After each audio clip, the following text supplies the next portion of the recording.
So, Alaji Yunusa Fuseni, we usually love speaking to him on matters of law because of his rich experience both in politics and in law. And this matter, politics, law. Sometimes the MPP will tell you it's politics. Sometimes they tell you it is law. So, you get confused depending on which one is convenient at any point in time. Alaji, good morning. Good morning, sir. How are you? I'm well. I hope you are too. I'm fine.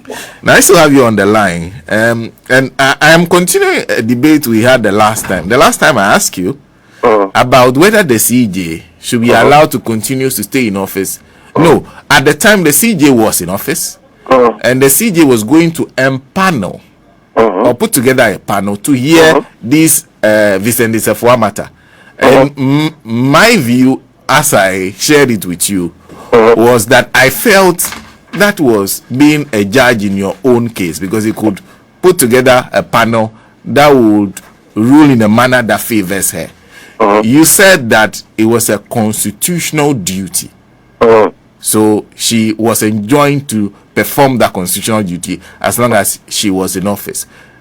In that breath, what do you make of the argument that was made by Godfred when he took on the acting CJ, saying that when the CJ left, you became acting CJ. So you seem to be the beneficiary of what happened to the CJ. So I don't think that you'll be fair in this matter. What do you make of that? Well, that was that the court dismissed that objection. The objection had no legs to stand on. It was not supported by any legal principle. Neither was it supported by the Constitution. So that was why it was dismissed. But he seems of the opinion that actually he still has and Elijah, I don't know if you've heard him. This is Godfred Adami speaking. Listen to what he said after the ruling was delivered. I find it quite intriguing to start with that the acting Chief Justice himself will preside over the proceedings, and as I indicated, I find it very incongruous because indeed, if at all there's any beneficiary from all of these developments, and the acting Chief Justice is being a direct beneficiary of this. Of course, it's a constitutional injunction for him to act as the next senior, but clearly we cannot lose sight of the fact that whatever has happened, the benefit accrues to him. And it is incongruous in the constitutional history of this country. We've never seen any development like that before. Whenever there has been a dispute as to the status of the Chief Justice in this country, start from 1980 for an Attorney General, start from 1983, 94, Aban, and we go to 2005, there about J. Truman Law. The Chief Justice in question panel the court, but never sat on the matter. I mean, so it cannot be right for the acting Chief Justice to sit on the matter. But that's it. You see the 3-2 ruling, very narrow decision. We wait for the reasons. When the reasons come, we definitely advise ourselves. The narrowness of the decision itself indicates clearly that the application no doubt has merit and we know what to do. The reasons for the decision have not been known. Of course, clearly. I mean, well, and I guess you heard him. What do you think? He says he was speaking to morality. He was not speaking to law. I mean, he was appealing to emotion and not law. The law is that when the Chief Justice is suspended or is out of office or he is incapable of performing the functions of office, the next in seniority takes over the duties of the Chief Justice. So that's what the Constitution says. And you can't depart from it, and nothing can derogate from it. Nothing. I see. So, and then on the substantive case where they're asking for an injunction, and I was just going through the Daily Graphic report today. They captured it quite interestingly, and the point was that one, that the president violated the right to hearing, an essential requirement under the 1992 Constitution, because he failed to take the response of the Chief Justice before commencing a consultation process with the Council of State on whether or not the 3 petitions disclose a prima facie case. They are of the opinion that when the president receives the petition, before the president even goes to the Council of State to start a consultation, the president should have sent a petition to the Chief Justice. The Chief Justice responds, so that the president will take both the Chief Justice's response and the petitions to the Council of State. That's the way things are supposed to work. It didn't work that way, so it was unfair to the Chief Justice. What do you think? So the argument is fundamentally flawed in two perspectives. Number one, Article 1466 does not create that requirement. So, quoting Article 19 or so, right, not with the Constitution, but I think it's around Article 19, fair hearing, as the basis for talking, faulting the processes adopted by the president. Now, it's clear from the ruling of the court that the court did not agree with him on his interpretation of the procedure to be adopted under Article 1466. And so that argument too has fallen. Now, the second is that practice of taking the responses of a respondent before the determination of a prima facie is a practice developed by the Chief Justice under Article 1463 for the purposes of determining a facie case has been made against a petition to remove a justice of the Superior Court of Judicature or a chairman of a regional tribunal. That is a practice. That is a convention.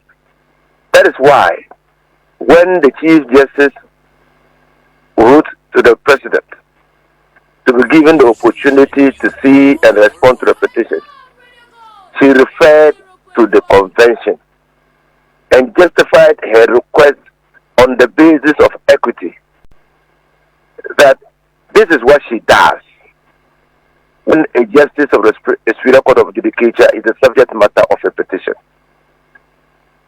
And so she wants that treatment that she extends to justices of the Superior Court of Judicature to be extended to her. And that is fair in the sense that she's also a justice of the Superior Court of Judicature. And so if she has extended that by reason of practice to justices of the Superior Court of Judicature and all having analogous positions to a justice of the Superior Court of Judicature, it's only fair that privilege be extended to her. And the President acceded to the request.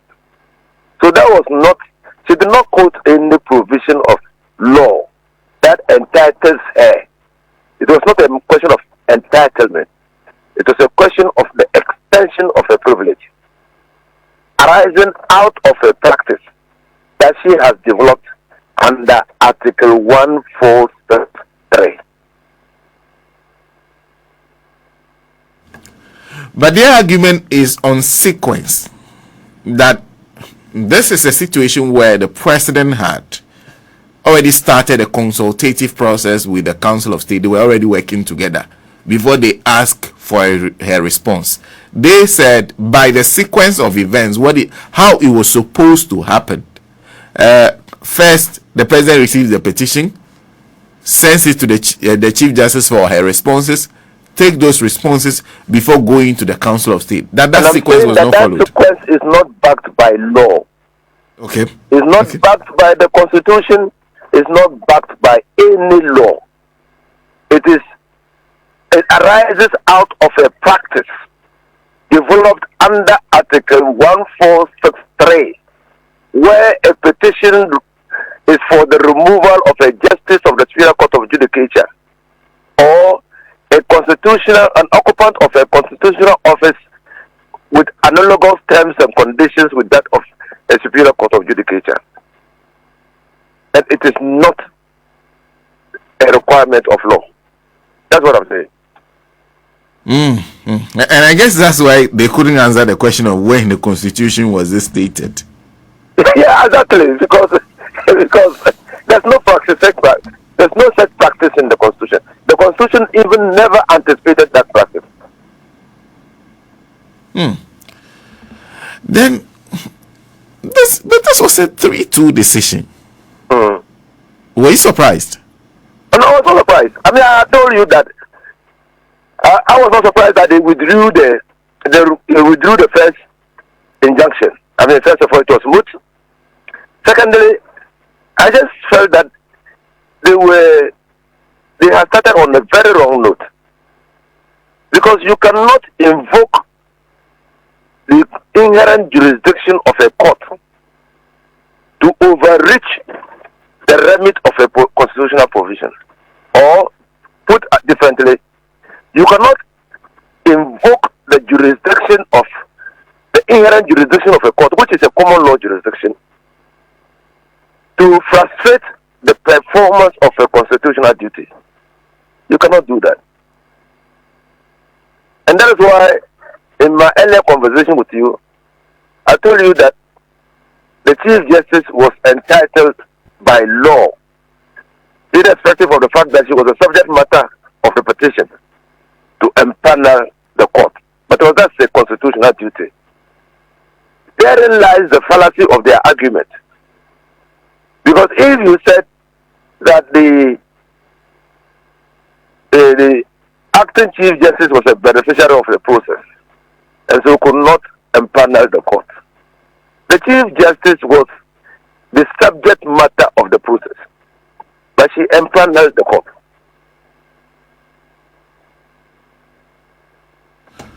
I see. But my point is that it seems 2 judges bought these arguments that they made. Yeah, so we are waiting to see the reasoning behind their upholding the arguments of the applicants. In this case, Asafa, the MP, Utafo MP. Because what they did was just to vote on the submissions made, and the outcome was a 3-2 decision. And they say by 21st of May, they would give their reasons. So we have to wait until the reasons are provided, and then we can do a critical analysis of the reasoning behind the decision of the judges. I see. We're looking, and I'm also looking forward to that, especially that of Professor Henrietta Mensah Bonsu. Yeah, exactly. Exactly. And my good friend and colleague, my Lord Justice Gao. Then there's, of course, before we even got to that case yesterday, there was a demonstration. Did you monitor what happened during that demonstration? I monitored. The demand is that the president has the power under Article 146(11) to revoke the suspension. It's a matter of politics. That's what the MPP says. That is about politics, that you keep throwing about the law, forgetting that the president also has some powers, and this might be meant to achieve a political aim. Ultimately, they are suggesting that the petitions are even coming from the NDC stock. The plan is to remove the Chief Justice, that they want the process to stop, that the process is unfair, and that they call it protect the judiciary. What do you make of it? Well, the idiosyncrasies of the minority cannot by any stretch of imagination become the fact of the situation. What they think, what they feel, what they believe, which is their idiosyncrasies, cannot be the reality that we are all seeing. Now, you know, as a matter of fact, that the Constitution says that justice emanates from the people, and justice is to be delivered in the name of the people. So if the people think that justice is not being delivered, or if a person who is a citizen of Ghana thinks that justice is not being delivered, that person is given the right to petition the head of state of the country for the correction of the default, the process leading to the delivery of justice. So, 3 people, now we know there are 5, 2 individuals in the first and the civil society organization petitioned, being citizens of Ghana, petitioned the president for the removal of the Chief Justice. The president has taken the petition through all the motions up to this stage, and no one has seen any breach of the motion, of the process. So all we have to do is to wait to see the other motions that the process will have to go through and then come to a conclusion. We have not yet concluded the process. Someone sits in his cubicle and dreams up what he thinks is happening and wants us to believe that that is the reality. That can only be an idiosyncratic expression of the opinion of that person. And so, let's follow the process. The law is the law. They can demonstrate as many times as they can make noises as many times as they want. They can assault police officers during their demonstrations. But the law is the law. You're quoting the Chief Justice? I'm paraphrasing the Chief Justice. I'm drawing inspiration from what the Chief Justice said and extending it to all that they are doing. And I realize that you refer to abuse of police officer, assault. The man says that he was trying to get into the forecourt of Parliament. Then, whilst he was on this police officer struck his chest so hard that he couldn't even breathe at some point. So this was like Richard Ahiangba says, it was a reflex action. So it is the police officer that assaulted him, not he who assaulted the police officer.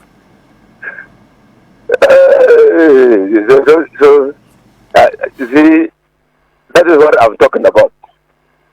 If you create a story and you give the story some modicum of publicity and create a new reality, that new reality might not necessarily be in sync with what everybody has seen. But that's your reality that you are trying to force on people. That's why the CID boss, the Director General of CID, DCOP leader Donko, has said that they are going to take all the facts, the video coverage, and everything into consideration in investigating the matter. Because they have got video footages, there are police officers who were there at the barrier to prevent unwanted persons from entering the premises of Parliament have been identified, and all of them have been given their statements. The police itself captured the incident on their lenses. Media who were there captured the incident, and there were other people who were there who were not necessarily there to join the demonstration, but to maintain law and order, and who were not police officers. So they would do a comprehensive investigation of all the issues surrounding the assault of the police officer and the alleged assault of the minority leader. You see that I said the assault of the police officer because I saw on camera in the video the minority leader assaulting a police officer. I have not seen any video so far or any camera footage, picture, disclosing or evidencing a police officer assaulting the minority leader. So let's wait for the investigation to be concluded. But clearly, whether Jonah swallowed the whale or the whale swallowed Jonah, there was a swallow. I see. You said they created their own reality? Yes, that's their own reality. I mean, the first statement he issued, he said he almost collapsed. He was rushed to a side room of parliament and laid on a bench to recover. That's the first statement. I don't know whether you read it. Yes. And I've got a footage of the minority leader passing through the barricade. And he was as fit as a fiddle.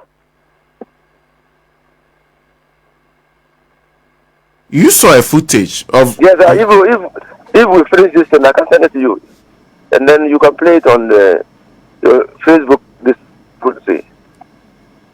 The person who said he was struck, he nearly fainted.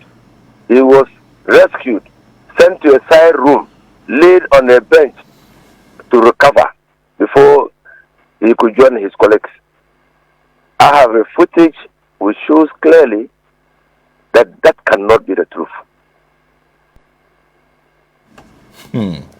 I see. Alaji, we'll see how this plays out, but thank you. You're welcome. No, before you go, yes. One other thing. Today is exactly 120 days since John Mahama has been president or was sworn in. 120 days in power, the social contract. How well have you fared? We have done an assessment of an internal assessment of the 120-day promise of His Excellency John Dramani Mahama in office. And we are totally satisfied that John Dramani Mahama, our president, the NDC, our government, is on course. 72% of the promises made to be delivered in the 120 days have been delivered. In fact, now it is even more than 72% because at the time that we did the assessment, we had not yet launched the Code of Ethics for the appointees of His Excellency John Dramani Mahama, and that has since been done. Now, the 28% of the remaining promises are at various stages of implementation. So, it is not the case that any of the promises has not been worked on, but some will require longer period to be concluded. The fact is that all the promises made by His Excellency John Dramani Mahama as flag bearer of the NDC to Ghanaians before we won the elections have been carried through. In fact, when we did the survey, we said Aban Papa Abba. We now have a good government in office. Look, does it surprise you that more than 60% of Ghanaians now believe that this country is on the right course? Yesterday, I read correspondence and communications from the Flagstaff House. And Bright Simmons made a very emphatic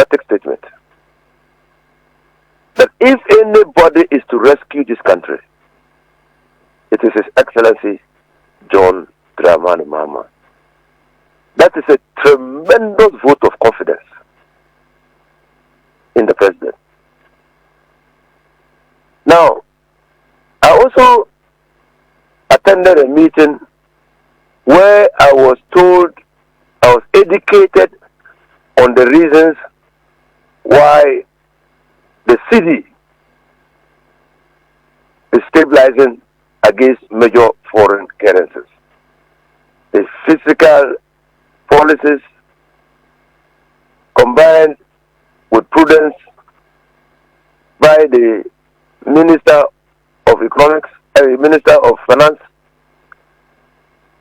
the monetary policy put in place by the Bank of Ghana, and the activities of the Gold Board have combined to give our city a renewed strength, and is rising and gaining in value against major foreign currencies. Nobody had thought that our city could recover and recover so rapidly against major foreign currencies.